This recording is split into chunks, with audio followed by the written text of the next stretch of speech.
what's up guys? It's Coach Nate here, and today we're going to be taking a look at a few mini band exercises that you can do to build some strength, especially if you haven't got access to things like dumbbells or weights in the gym. First one we're going to have a look at is a pulling exercise. I've got two black mini resistance bands here. Most people, if you just bought one pack, you'll only have one, but just in case you have two, I'm going to show you what it looks like with two as well.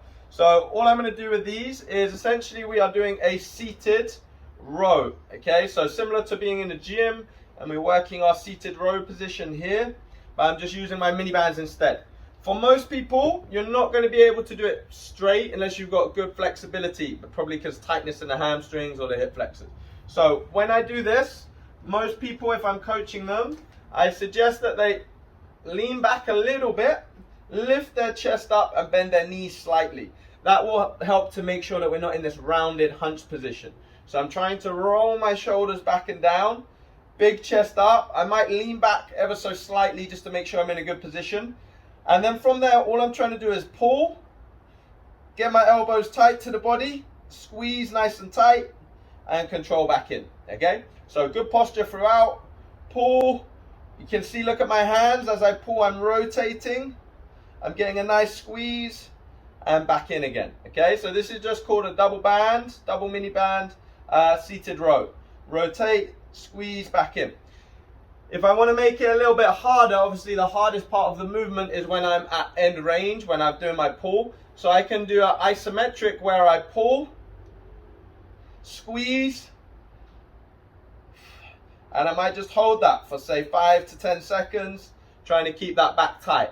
Okay, another thing that I do sometimes, I might set 10 repetitions where I work through normal, and then on the 10th rep, I might try and squeeze for 10 seconds. Okay, so there's a few variations you can play around with there to make those pulls a bit harder. Obviously, if you've only got one, then you're going to just do a single arm, and then you're going to switch to the other side.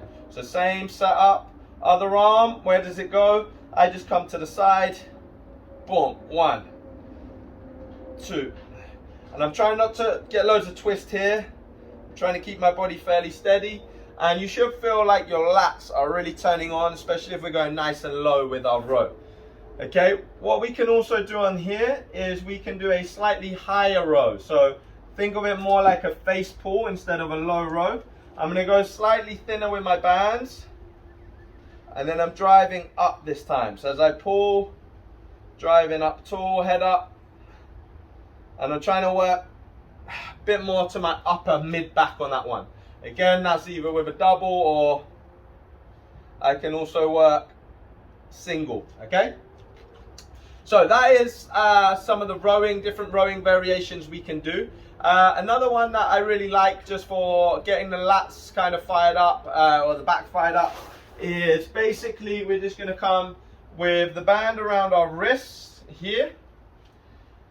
I'm going to set in my low position. I can do this either up tall, but I'm aware I may be off camera, or down, or I can do it standing.